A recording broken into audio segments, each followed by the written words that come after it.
O texto diz assim: entre os que tinham ido adorar a Deus na festa da Páscoa, estavam os gregos, alguns gregos, e eles se aproximaram de Filipe, que era de Betsaida da Galileia, com o pedido, dizendo: Senhor, queremos ver Jesus. Filipe foi e diz isso ao André, e os dois juntos foram até Jesus e disseram: Mestre, os gregos querem te ver. Jesus respondeu: chegou a hora de ser glorificado o Filho do Homem. Digo-lhes verdadeiramente que, se o grão de trigo não cair na terra e não morrer, continuará ele só, mas se morrer, dará muitos frutos. Amado Senhor, nós te adoramos, nós te glorificamos. Senhor, fale conosco, mediante a sua palavra. Em nome de Jesus. Amém. Queridos, quem escreve esse texto é o apóstolo João. E os estudiosos vão dizer que ele escreve essa carta, aliás, esse evangelho, que é o último evangelho a ser escrito, ele escreve lá para os anos 95 depois de Cristo. E ele escreve endereçando esse evangelho às igrejas que estavam na Ásia Menor. E esse evangelho também é exposto aos cristãos em geral. E João, quando ele escreve o evangelho de João, a sua ideia, o seu pensamento era colocar na mente das pessoas e das igrejas uma convicção completa de quem era Jesus. João queria que todos da igreja da Ásia Menor soubessem que Jesus de fato era o Filho de Deus. Era não somente um homem, mas também era Deus. Vocês vão ver no Evangelho de João, ele começa a falar sobre Jesus sendo Deus. Nós vimos a sua glória como a glória do unigênito do Pai. A sua intenção era convencer os leitores que de fato Jesus, ele era divino e ele era Deus. A sua segunda intenção era convencer os descrentes para que se voltasse para Cristo. Então João vai escrever o Evangelho de João como o último, o Evangelho a ser escrito. Portanto, percebemos também que é diferente dos Evangelhos sinóticos, que é Marcos, Mateus e Lucas, que basicamente são as mesmas coisas com pequenos detalhes de diferença. Mas o Evangelho de João é completamente diferente dos Evangelhos sinóticos. Nesse texto, exatamente aqui onde nós estamos lendo, acabamos de ler, estamos presenciando uma conversa interessante. E João quer nos mostrar a conversa que acontece entre os gregos que foram para Jerusalém para adorar, e eles viram Filipe. Não sei se você sabe, mas Filipe é um nome de origem grego. Então, provavelmente, por perceber que um dos discípulos de Jesus, o nome era Filipe, mesmo sendo judeus, mas com o nome grego, eles acharam mais fácil se aproximar por serem gregos. É bom diferenciar aqui, eles aqui não são judeus de fala grega, porque a festa da Páscoa era uma festa judaica. Então naturalmente, quando acontecia essa festa, os judeus que moravam longe de Jerusalém, eles se deslocavam de suas cidades e iam até Jerusalém para comemorar a Páscoa. Então tinham muitos judeus de fala grega, porque estavam fora de Jerusalém, falavam a língua grega, mas sim, no tempo da festa, iam para Jerusalém. Mas aqui não são esses judeus. Se fossem, João diria, eles são judeus de língua grega. Mas não, ele fala que alguns gregos, o que nos leva a acreditar, eram de fato estrangeiros. Porém, eram estrangeiros que são conhecidos no Atos dos Apóstolos como tementes a Deus, semelhante ao Cornélio. Cornélio era um prosélito. Um prosélito era um estrangeiro que havia se convertido ao judaísmo, que havia feito a circuncisão, que tinha recebido a autorização para participar das festas e dos cultos. Esses eram prosélitos. Cornélio, ele era um temente a Deus. Ele entendia, observava, mas não fazia parte do judaísmo, semelhantemente a esses gregos. Eles não eram prosélitos, mas subiram, porque naturalmente eram pessoas que já tinham ouvido falar de Deus, então foram comemorar juntamente a Páscoa em Jerusalém. E chegando em Jerusalém, eles se aproximam de Filipe, falam: Filipe, nós queremos ver Jesus. Filipe vai até o André, fala: André, tem os gregos aqui que querem ver Jesus. Então Filipe e André decidem levar isso até Jesus. Quando lemos as Escrituras, vamos perceber que o André tinha uma habilidade interessante de conduzir as pessoas até Jesus. E nós veremos isso porque o próprio André foi o primeiro a levar o seu próprio irmão Pedro até Jesus.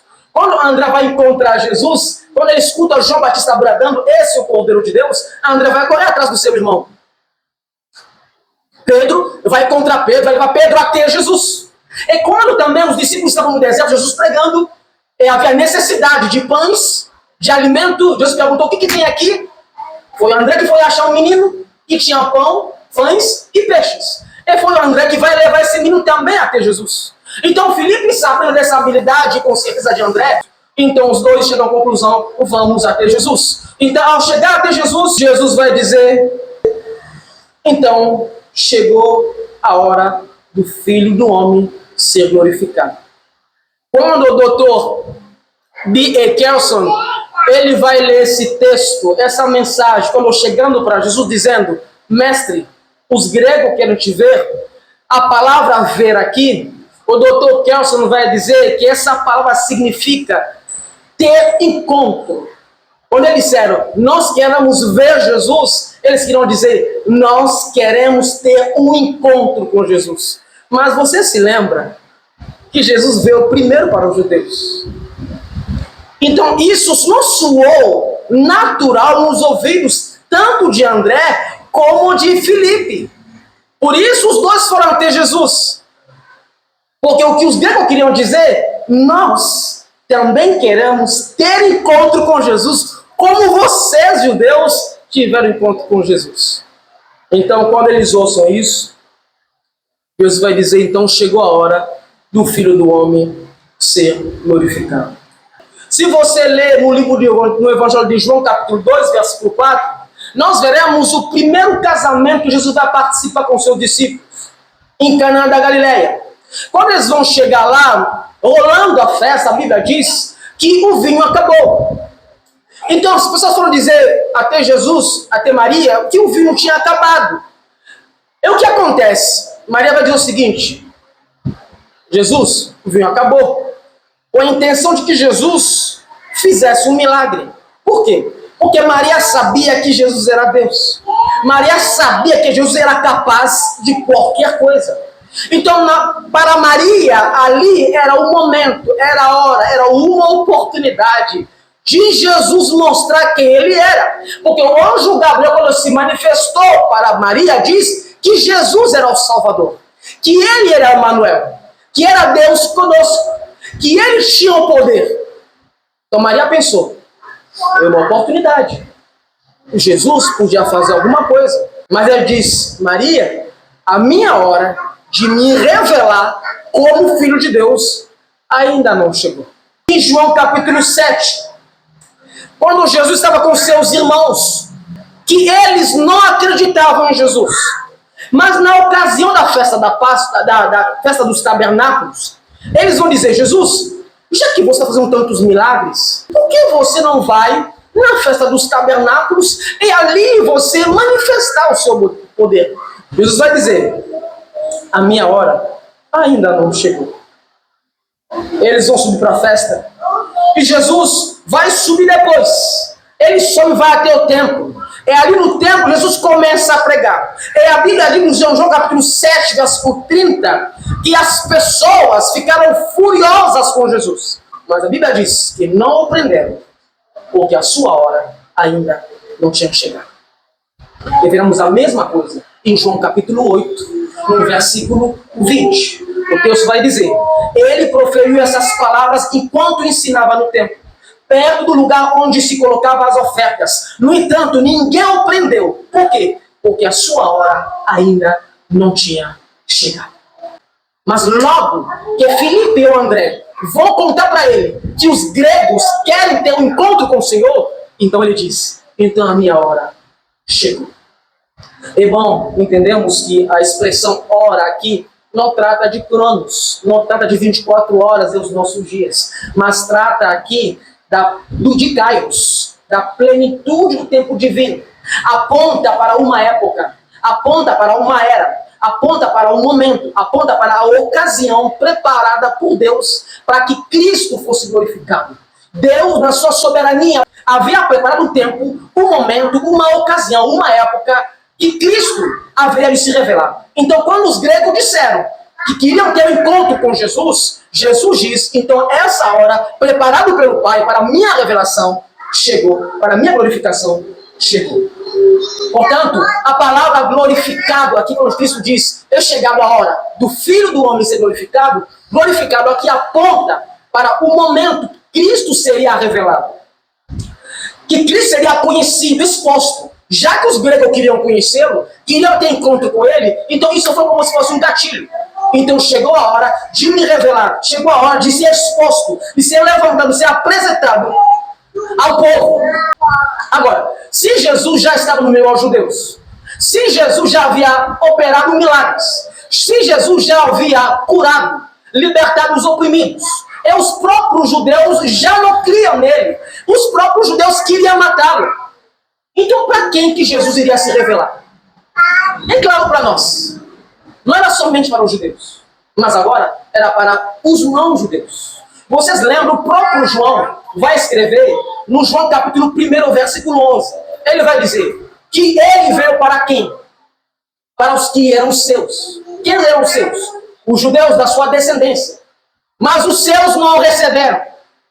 Mas para todos quanto o receberam. Quem são esses todos? Gregos, gentios, os que não conheciam a Cristo. Para todos quanto creram nele, receberão direitos de ser chamado filho de Deus. A saber, não os que nascem da descendência natural, nem da vontade da carne, nem da vontade dos homens, mas da vontade de Deus. E o que estava acontecendo? Jesus estava no meio dos seus, no meio aos judeus. E a Bíblia diz que eles queriam matá-los. Aqui ele estava em Jerusalém. Antes de chegar aqui em Jerusalém para a festa dos tabernáculos, ele estava na Betânia. E lá em Betânia, ele tinha acabado de ressuscitar Lázaro.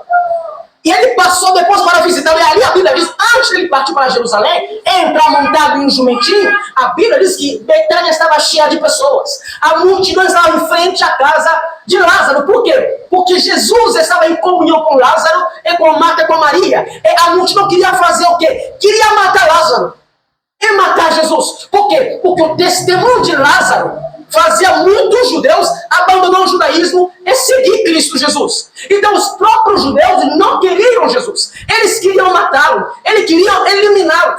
Então quando os gregos disseram, queremos ter um encontro com o Senhor, Jesus diz, então chegou a hora de me revelar para que todos aqueles que em mim vão depositar sua fé se tornem filho de Deus por direito. Queridos, apesar de nós não entendermos as verdadeiras intenções desses gregos, que queriam ter um encontro com Jesus, mas o mais importante de tudo é que esse desejo que eles tinham de ter o seu encontro com Jesus, arrancou de Jesus uma declaração fundamental que ele não tinha declarado até aquele momento, que era a hora, que era a oportunidade, que era a ocasião de ele se manifestar de fato como o Messias, como um Salvador, como um Remidor, como um resgatador de todos aqueles que nele vão depositar a sua fé e a sua esperança. E Jesus vai agora mostrar de que maneira ele seria glorificado. Jesus vai usar uma linguagem da natureza, conhecida naquela época, uma figura de linguagem. Ele vai dizer o seguinte: digo-vos a verdade. Outra versão diz, em verdade vos digo. Se o grão de trigo não cair na terra e morrer, continuará ele só. Mas se morrer, dará muitos frutos. Aqui temos que voltar àquelas aulas do ensino médio, que nos ensinaram o processo da germinação de uma semente. Porque na lei da natureza, a lei do plantio e da colheita, para que uma semente possa germinar, dar fruto, o primeiro passo é a morte. A semente precisa morrer, porque na semente há o potencial para uma futura árvore. Porém, para que seja liberado esse potencial que está dentro da semente, é preciso que a semente morra. E que depois que a semente morre, a semente dá luz a um broto. E o broto morre, vai dar luz a uma planta. E a planta vai dar luz a uma árvore. A árvore vai dar luz a folhas, frutas, e frutas sementes. E são várias sementes. Porém, para chegar a várias sementes, primeiro, a semente tem que morrer. Jesus pegou essa figura, que era uma figura bem conhecida naquela época. Jesus estava dizendo, usando essa linguagem figurativa, que ele era a semente. Que ele era a semente que o próprio Deus havia lançado na terra. E que essa semente precisava morrer. A maneira como Cristo diz que ele seria glorificado não era fazer milagre, não era curando, não era mostrar autoridade sobre demônios. Não, a maneira que ele seria glorificado era na sua morte. Então ele, como semente, ele vai dizendo, eu preciso ir à morte. É porque na morte que haveria glorificação. Os seus discípulos não entenderam. Vocês lembram? Ele diz, Pedro, temos que ir para Jerusalém, porque ali seria crucificado e morto. Pedro diz, não, de jeito nenhum. Como você não vai morrer? Você não pode morrer. O que ele disse para Pedro? Aparta-te de mim, quem? Satanás. Porque quem estava naquele momento influenciando Pedro era Satanás. Porque para Pedro, a morte jamais poderia glorificar o Rei dos Reis. Então não era possível, porque naquela época, como os reis eram exaltados?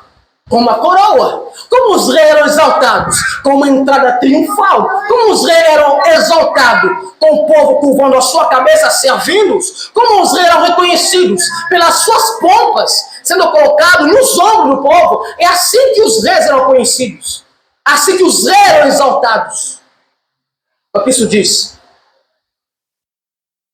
Para eu ser glorificado, o caminho é a morte.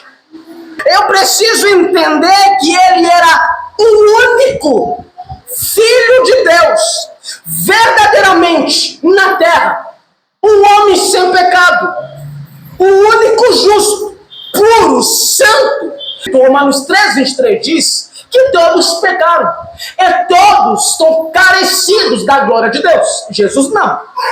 Jesus não era carecido da glória. Ele não era destituído da glória, não. Ele participava da glória, porque ele não era um injusto, ele não era um pecador, ele não era um quebrador da lei, ele era puro santo, embora tenha se esvaziado, nunca cometeu pecado. Então ele era a semente no meio aos injustos. Não havia ninguém justo, nenhum sequer. Romanos 3:10 vai dizer, como está escrito, não há um justo, nenhum sequer. Não há ninguém que entenda, não há ninguém que busque a Deus. Todos se extraviaram e juntamente se fizeram inúteis. Não há ninguém que faça o bem, não há nenhum sequer. Toda a terra, todos os homens estavam perdidos, destituídos, não poderiam experimentar a glória de Deus, não poderiam louvar, exaltar, engrandecer a glória de Deus. Jesus estava dizendo, eu vim para essa hora, assim como nós sabemos que quando uma semente ela é lançada no solo, quando os orifícios são fechados, depois de ser regado, depois de um tempo, a semente morre. Da semente nasce o broto da terra. E do broto nasce uma planta. E de repente, por baixo de uma terra plana, nós vemos saindo, surgindo uma planta, enverdeados, verdes. Essa planta começa a chamar a nossa atenção. E da mesma forma, Cristo, ele enterrar no terceiro dia, ele vai ressuscitar. E ele vai chamar a atenção de todas as pessoas, tanto os gregos quanto os judeus. Por isso, na sua cruz havia uma placa escrita em 3 línguas: em latim, em grego e em hebraica, dizendo que ele era o rei dos judeus. E em próprio João ele vai dizer: quando eu for levantado, eu atrairei todos para mim. Agora eu quero mostrar para vocês por que na morte que Jesus diz que ele será glorificado, que o Pai glorificaria e que o próprio Pai receberia a glória. Poderia ser em outras coisas, nas suas mensagens, na sua pregação, mas ele aponta por meio dessa figura que será glorificado por meio da sua morte. Tem algumas razões, eu quero elencar algumas delas. Primeiro, porque na morte de Jesus na cruz, Jesus vai cumprir a promessa que Deus fez à serpente no livro de Gênesis, capítulo 3. Depois da queda, Deus vai lançar sentenças, tanto para o homem, tanto para a mulher, e como para a serpente. E para a serpente ele vai dizer que o descendente da mulher, que é o Cristo, que o descendente da mulher pisaria na sua cabeça.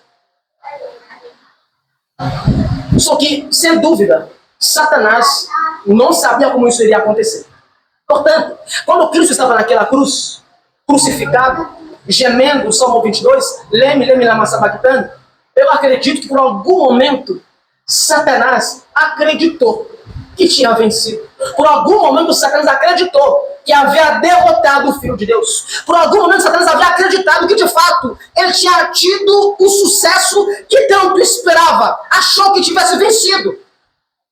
Até que ele ouviu o brado de que a pedra tinha rolado, que os guardas estavam caídos, que ninguém mais achava o corpo de Jesus, que 1000 soldados, 1000 que estavam ao redor, sabiam o que tinha acontecido com o corpo de Jesus. Eles não sabiam, porque ao entrar na tumba não estava lá, só tinha os panos, ele não estava mais lá.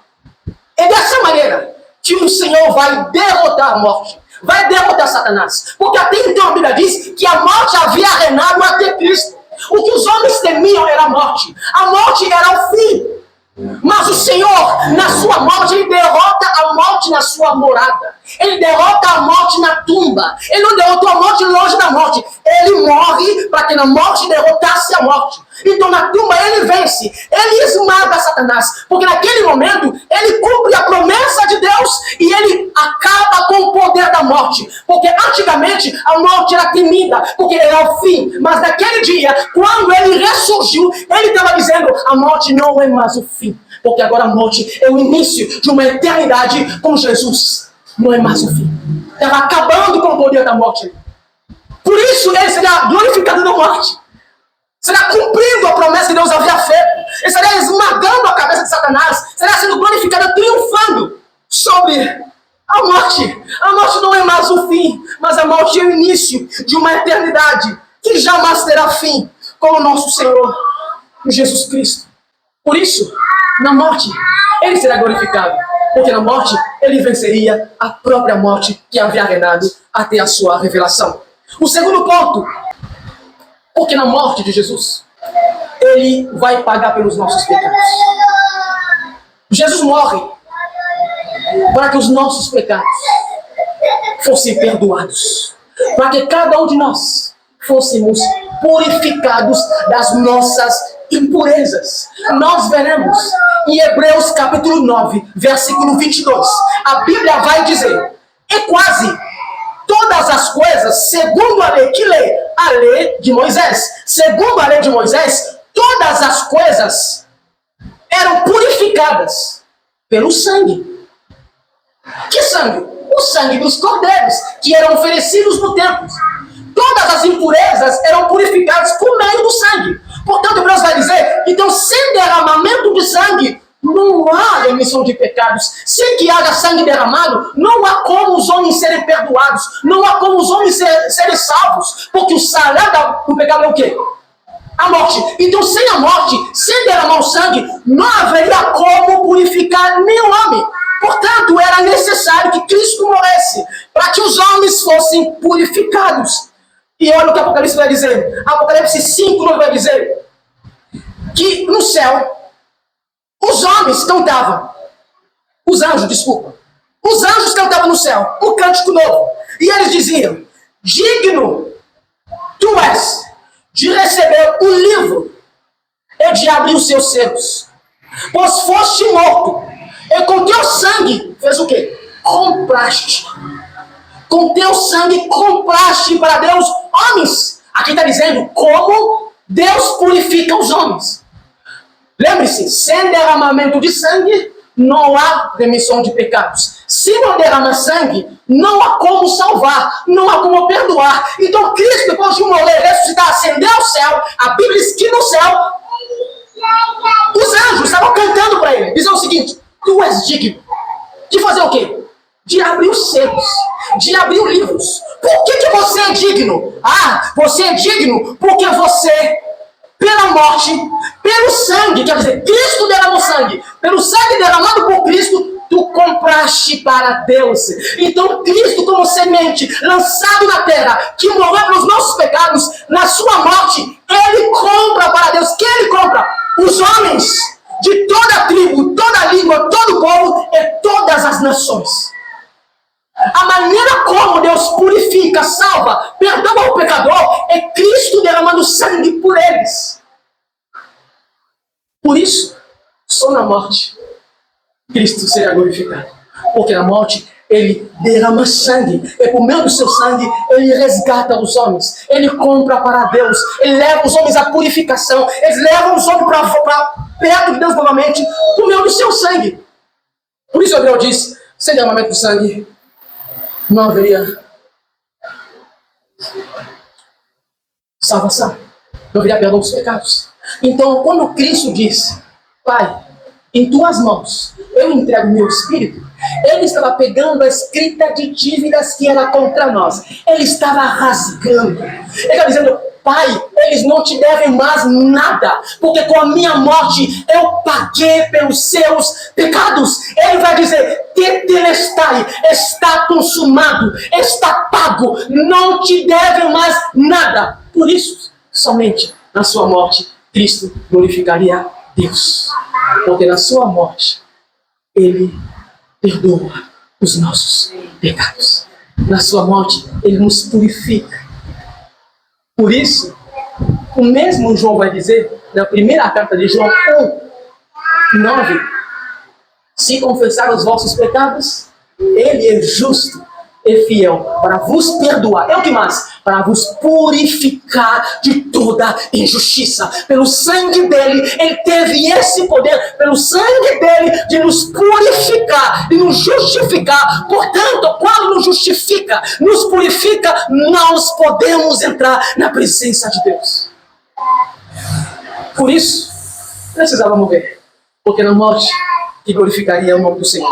Terceiro, por que na morte que Jesus seria glorificado, ele glorificaria também o Pai? Porque na morte de Cristo, Deus vai mostrar a sua satisfação e aceitação do sacrifício de Cristo como suficiente para perdoar e salvar os homens. Por quê? Lembre-se, desde a Páscoa, Êxodo capítulo 12, Deus fala com Moisés para libertar o povo do Egito. Ele manda, ele diz: na 10ª praga, vocês vão pegar um cordeiro, vão matar o cordeiro, vão pegar o sangue, passar nos umbrais das portas. Quando vier o anjo da morte, ele não vai entrar quando se depara com o sangue, vai passar por cima. Eles vão chamar isso de Páscoa do Senhor. E naquela noite, os primogênitos seriam poupados. Por causa de quem? Do sangue do cordeiro. Desde aquela noite, passando pelo deserto, depois que Moisés vai tirar o povo do Egito, até a terra prometida, todos os anos, os judeus comemoravam a festa da Páscoa. E todos os anos, eles tinham um dia da expiação, que é chamado do dia do Yom Kippur, o dia que o sumo sacerdote pegava um cordeiro, imolava no altar de sacrifício, aspergia sangue, pegava o sangue em suas mãos, ele passava pelo altar de sacrifício, ele pegava o sangue, ele passava pela bacia de bronze, onde se lavava as mãos e os pés, ele entrava, o véu, entrava para o santo lugar. E no santo lugar, ele passava pelo altar de incenso, passava pelo candelabro que era reluzente, passava pelos pães asmos e entrava para o Santo dos Santos. E ali no Santo do Santo, ele se deparava com a Arca da Aliança. A arca que apontava para a presença de Deus. E a Arca da Aliança era cercada, na verdade, com 2 querubins em cima do propiciatório, e em sinal de reverência com suas asas. E o sumo sacerdote pegava aquele sangue, ele jogava no propiciatório, o sangue do cordeiro, jogava no propiciatório, e depois ele saía. E quando saía era um alívio, porque a sua saída significava que Deus havia aprovado aquele sangue, que Deus havia perdoado eles, que Deus o havia purificado naquele ano. Só que, depois de sair, aquele sacrifício só valeria por aquele ano. No ano seguinte, tinha que trazer um outro sumo sacerdote de um outro turno, com um outro cordeiro. Para quê? Para fazer a mesma coisa. Isso ano depois de ano. Mas por quê? Porque o sangue de animal não era capaz de satisfazer a justiça de Deus, porque na verdade tudo aquilo que era feito, toda aquela cerimônia era sombra, era figura daquilo que de fato haveria de vir. Por isso eles fizeram isso desde aquele dia no Egito até que João Batista vai no meio do Jordão, vai levantar suas mãos, vai bradar para que todos ouvissem. Ele vai dizer: vejam, este é o Cordeiro de Deus. Veja, não é o Cordeiro dos homens.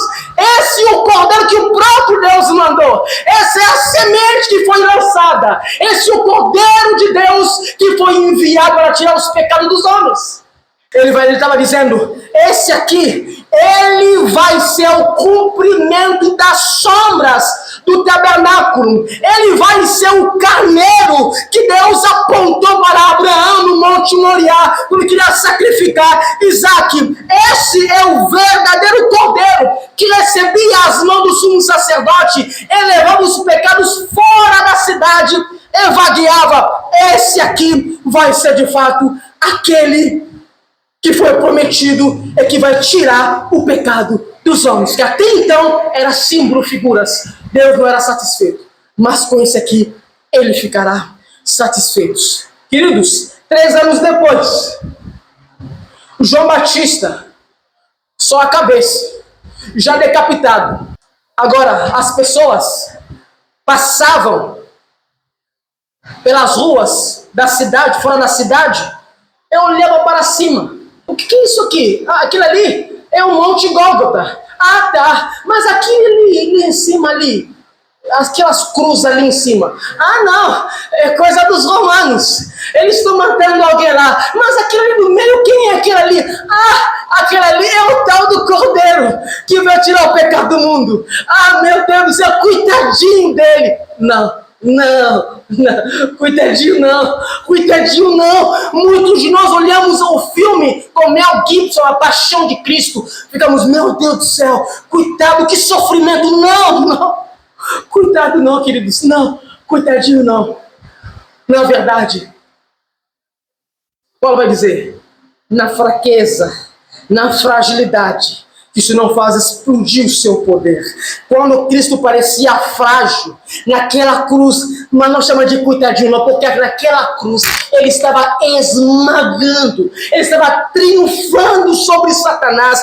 Naquela cruz ele estava se entregando completamente e satisfazendo completamente a vontade de Deus. Você quer saber como eu sei que Deus ficou satisfeito com o sacrifício de Cristo? Primeiro, porque o véu ficou rasgado. Isso mostra a satisfação de Deus com um cordeiro que tinha sido imolado, que tinha morrido na cruz. Deus estava satisfeito porque o véu rasgou. O que o véu fazia? O véu fazia a separação entre o átrio e o santo lugar. Entre o santo lugar e o santíssimo lugar. E no tabernáculo só podia entrar o sumo sacerdote.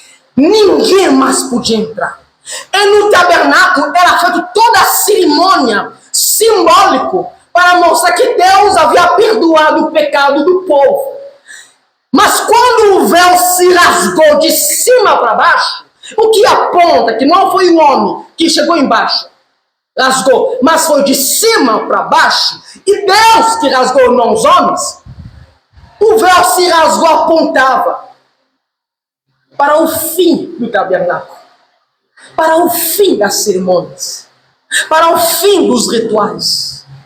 Porque naquele tabernáculo, só o sumo sacerdote podia entrar. Ele entrava pelo átrio, passa pelo santo lugar, e no santíssimo lugar, lembre-se, havia 2 querubins em cima do propiciatório. Os 2 querubins estavam curvados em direção ao propiciatório, onde era feito, lançado o sangue. Porém, eu quero lembrar a vocês que depois que Adão e Eva comeram do fruto proibido, Deus vai colocá-lo fora do jardim. E quem ele vai colocar para proteger o jardim?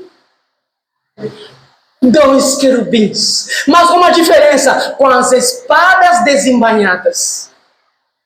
Mas aqui, quando o sumo sacerdote entrava na presença de Deus, ele via 2 querubins, não com as espadas desembainhadas, mas sim curvados para a adoração ao Rei dos Reis e Senhor dos Senhores. Por quê? Porque aquele sangue, aquele cordeiro era símbolo do sangue de Cristo.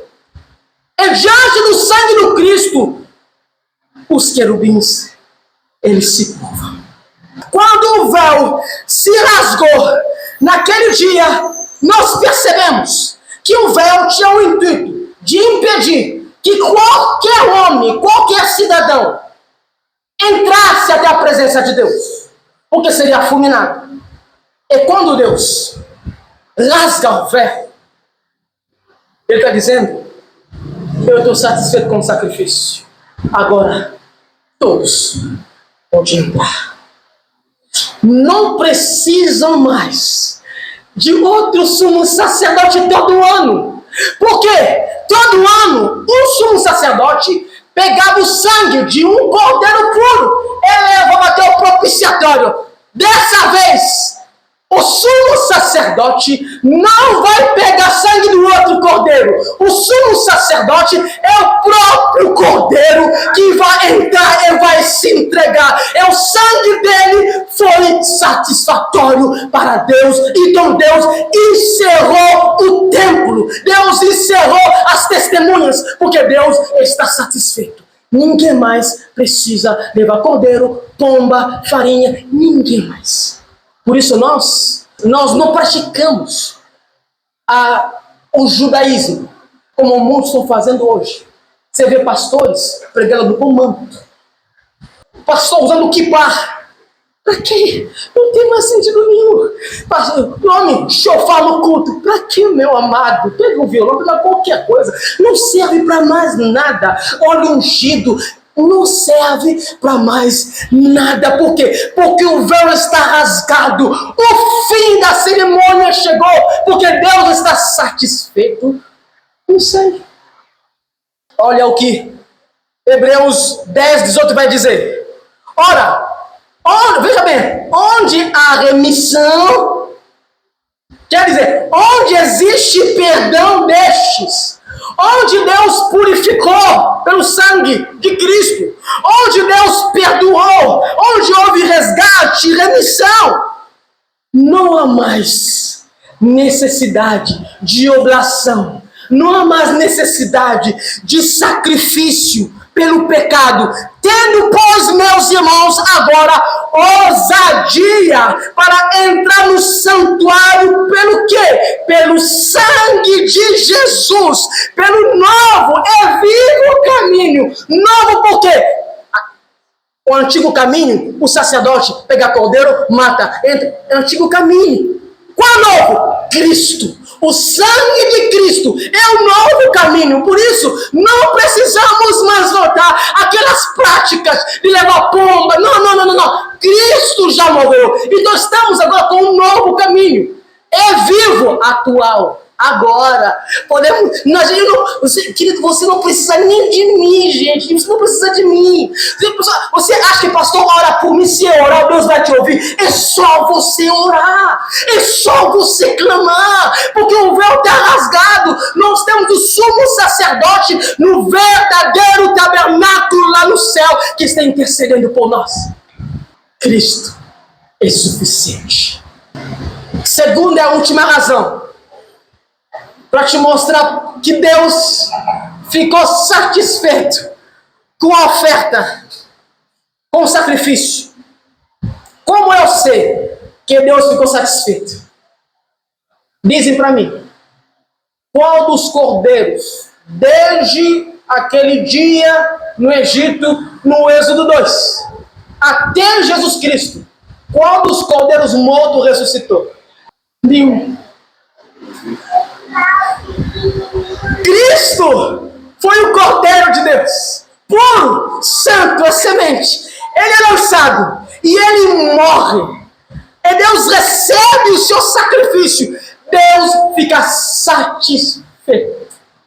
E satisfeito, para mostrar a sua satisfação, ao terceiro dia, ele lhe devolve a vida.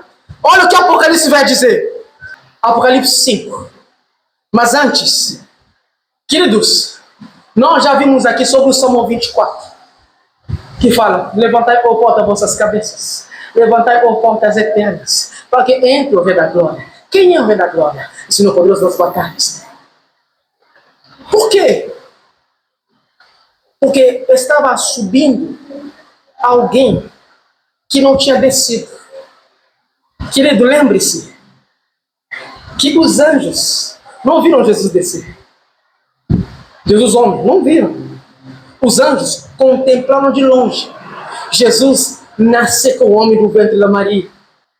Ele veio como semente no ventre da Maria. Então Jesus se faz homem aqui nessa terra.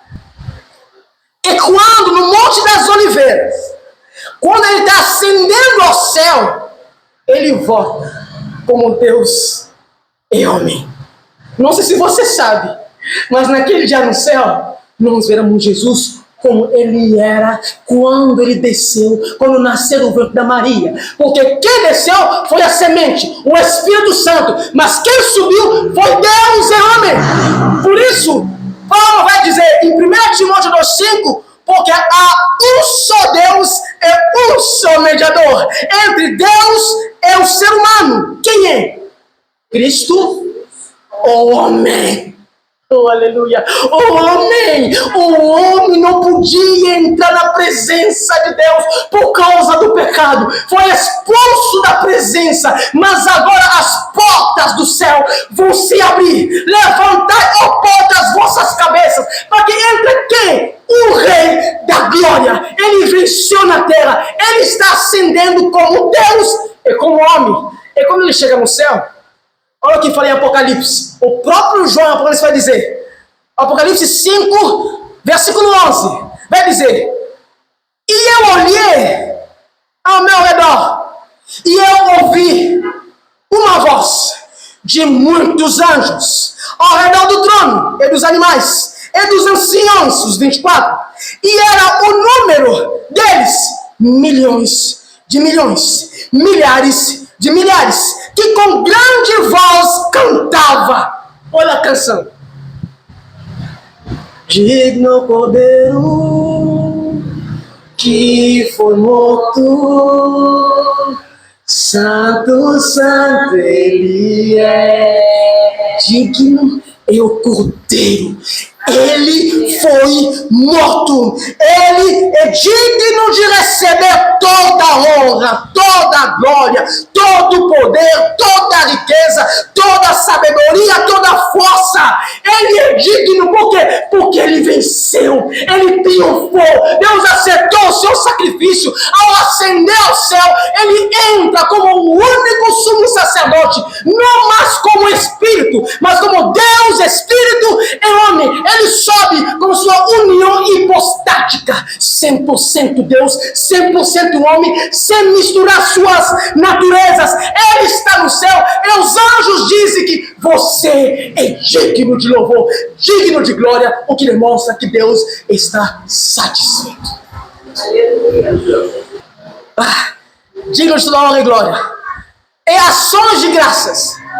João vai dizer ainda, eu ouvi a toda a criatura que está no céu e as que estão na terra. Quem está na terra que levanta a mão? Eu ouvi as criaturas que estão no céu e os que estão na terra e debaixo da terra, que estão no mar e todas as coisas que nele há. Eu ouço eles dizerem: ao que está sentado sobre o trono e ao Cordeiro sejam dadas ações de graças, honra, glória e poder para todos sempre. E os quatro animais diziam: amém. E os velicontes anciãos se prostraram, adoraram ao que vive para todo sempre.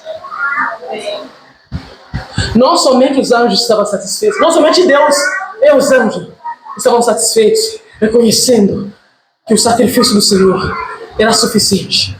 Mas a Bíblia diz: o que estão na terra, nós entendemos que o sacrifício foi suficiente. Então não viemos aqui aos domingos para fazer o quê? Para dizer: aquele que está sentado merece honra, glória, todo o poder, porque ele se entregou por nós, através dele que chegamos ao Pai, e o sacrifício dele foi aceito. Nós podemos ser chamados de filho, porque a semente morreu. A linguagem diz: se a semente ficar só, se a semente não morrer, não haveria multiplicações, não haveria outros justos, não haveria salvos, não haveria resgatados. Mas como a semente morreu, então muitos poderiam cantar, tanto no céu como na terra, porque a semente criou raiz, lançou broto, lançou a planta e lançou a árvore. A árvore gerou muitos frutos e muitas sementes. Felipe, André, nós queremos ver Jesus. Vocês querem ver Jesus? 3 anos depois.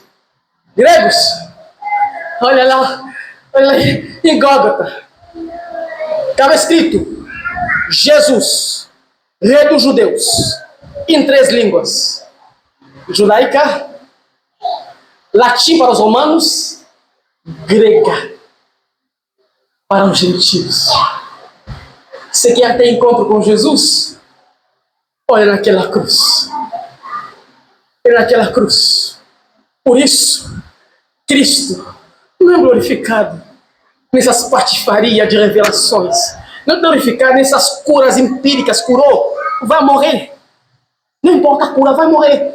Bênção, carro, não. Ele não é visto por essas coisas. Ele é glorificado naquela cruz. Nós queremos ter um encontro com Jesus lá em Gólgota, porque ali ele morreu. Ele diz: quando eu for levantado, eu atrairei todos para mim. Quando ele foi levantado, quando ele pegou aquele pedaço de madeira, andou passando por toda a cidade, subiu até Gólgota, ele foi lançado no chão, humilhado, suas roupas rasgadas. Então ele é preso dos 2 lados, a cruz, os dois lados da cruz são juntados. E eles fizeram um buraco, né? No chão. Eles botaram as cordas dos dois lados. Pegaram a parte vertical da cruz, aproximaram-se perto do orifício que tinha aberto, do buraco. Aí cada soldado de um lado, eles vão puxar a corda. Quando puxam a corda, a cruz que estava deitada, começa a levantar, até ficar em pé e descer do buraco. E ali ele ficou fincado como um para-raio. E ali ele chama a atenção dos judeus, dos romanos e dos gregos. Inclusive a nossa atenção. Quer conhecer Jesus? Olha para a cruz. Será que a sua mãe conhece a Jesus? Mostre a cruz. Seu amigo conhece a Jesus? Mostre a cruz. Porque na cruz que todos nós somos salvos, resgatados, remidos, restaurados pelo sangue de Jesus. Curva a sua cabeça.